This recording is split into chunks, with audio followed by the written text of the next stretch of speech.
So dito, falkanun bima'na al-am. Sino magbasa? Falkanun bima'na al-am, may yellow. Amma al-kanun bima'na al-khas. Okay, ganito na lang. Para mabasa ng lahat, dito tayo. Kasi kumpleto naman tayo eh. Masya Allah. Where is this? Okay, dito. Here. Yalla, bismillah. Sino magbasa? Dakika. Dito tayo. Okay. Bismillah. Yan. Alhamdulillah. Okay, una muna tayo kay Sister City. Bismillah. Proceed tayo sa kwan. Alhamdulillah. Kompleto tayo ngayon. Saan ang basahin ko, Dok? Yan, yung may yellow. Tantaman. May yellow hanggang particular matters. Okay, bismillah. Sige, okay. Bismillah. Thus, law in its general sense refers to a set of general and abstract rules that govern the conduct of individuals within society, accompanied by a temporal or worldly sanction, and which the public authority compels compliance with by force if necessary.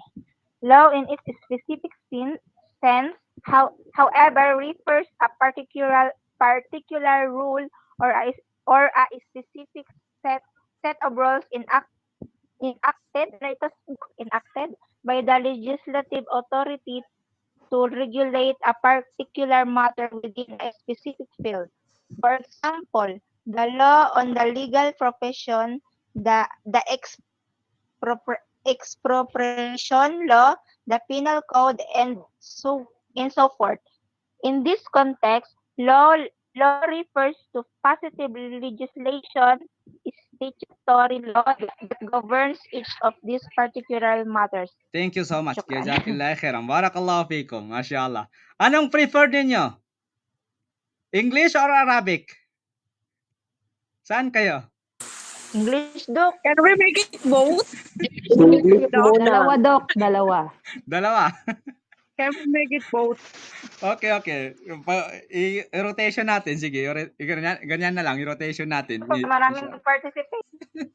Okay. I-rotation na lang natin. Kasi ang original book natin, ang batas na ito na kukuha natin ng example, barakallahu fikum, ay batas ng Jordan. Bakit batas ng Jordan? Hindi batas ng Pilipinas dito sa Introduction to the Study of Law. Kukunin natin. Bakit? Bakit hindi batas natin? Anong naintindihan ninyo dyan si binasa ni Sister City na dalawang definition of law in its in general sense, no? At saka law in its specific sense. Ano ang pagkakaiba ng general at saka college na tayo? College naman tayo talaga, no? Ganito yung college. So, anong pagkakaiba ng kanunul am wal kanunul khas fil lugat al-Arabiyya, or in English, definition niya in general and definition niya in specific sense. Tafaddalu. Dito po sa kanunul am bima'na falkanun bima'na al-am, or law in its general sense refers to the set of general and abstract rules. Ano kayang abstract rules? Ano ibig niya sabihin dyan? So dito po, sa pangkalahatang kahulugan, ang batas ay isang set or collection ng mga pangkalahatan o objetibong panuntunan na nag-uutos kung paano dapat umasta o kumilos ang mga tao sa lipunan in general definition niya. Pangkalahatang ibig sabihin niya, no? So, paano? Ito ay para sa lahat. Ang batas na ito, ang law in its general sense, ay para sa lahat.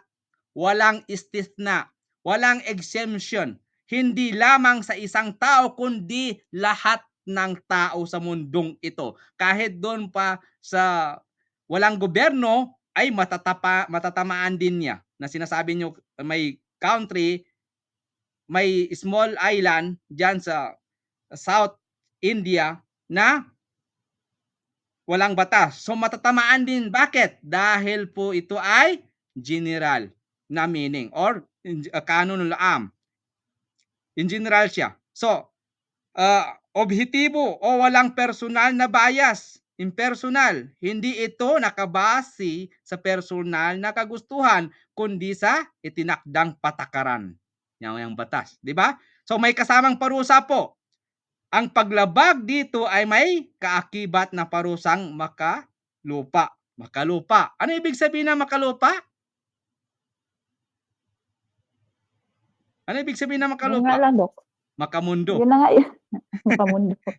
Gaya ng multa, yan po yung pagkakaiba ng Sharia and law. Makukuha natin yan dito siguro yun o doon sa kabila. So, dito po, no, makamundo. Gaya ng multa, kulong o iba pang kaparusahan ayon sa batas, no? Kung anong nagawa mo. So, pinapatupad ng otoridad na may kapangyarihan ang gobyerno o otoridad na ipilit ang pagsunod kahit gumamit ng puwersa kung kinakailangan. Ano masasabi nyo? Gumamit ng puwersa kung kinakailangan. Bakit? Tafaddalo. Dito, discussion muna tayo dito. Masyaallah. Ngayon, kuliya na kayo, college students. Hindi na tayo daura or course lang, kundi college. Tumaas ka ng Sister City? Tumaas ka ng kamay? Okay. Anong halimbawa natin dyan? Magbigay ka muna ako ng Wala, halimbawa. Dok. Wala. Okay, walang problema. Okay. Random at nataas ko lang yun, Dok. Okay. Magbigay tayo ng halimbawa dyan sa batas na kanunul am o law in its general sense. Okay, saglit, Sister Sherelle. Batas ng pagbabayad ng buwis. So, sinong hindi nagbayad ng buwis dyan? Sinong mayaman sa atin? Puti, wala akong pera eh. So, halimbawa po niyan, ang hindi pagbabayad ng buwis ay maaaring magresulta sa multa o pagkakukulong o pagkakakulong. Ano application niyan? Nakukolekta ng gobyerno ang pundo para sa mga proyekto at serbisyong panlipunan. Sa batas krimen, halimbawa, pag nagnanakaw ka o pagnanakaw, ang pagnanakaw ay may kaakibat na sentensya ng ano? Ayon sa ating batas sa Pilipinas, kapag ikaw ay nagnakaw ay makukulong ka ba? Hindi. Hindi ka makukulong? Kulong, Dok. Ayon sa revised penal code, makukulong po. No? So paano? Kulong, depende sa sa tawag Okay. nito sa Opo. tawag mo sa Tagalog. Belban. Ano? Anong Tagalog niya? Okay. Ganito na lang. Bakit ka makukulong na nagnanakaw ka? Di ko maintindihan dito. Pwede pa intindihin niyo sa akin? Yala, bismillah. Tulungan niyo ako. Bakit makukulong tayo ayon sa batas sa krimen, no? Criminal law, ang pagnanakaw ay may kaakibat na sentensya ng pagkakakulong ayon sa revised penal code. Bakit? Bakit pinapakulong? Pinapakulong ba or hindi? Yala, tafaddalo. Sino nanonood ng balita? O nagbasa ng newspaper? Nakukulong po. Nakukulong? Okay, magandang discussion. Opo. Okay.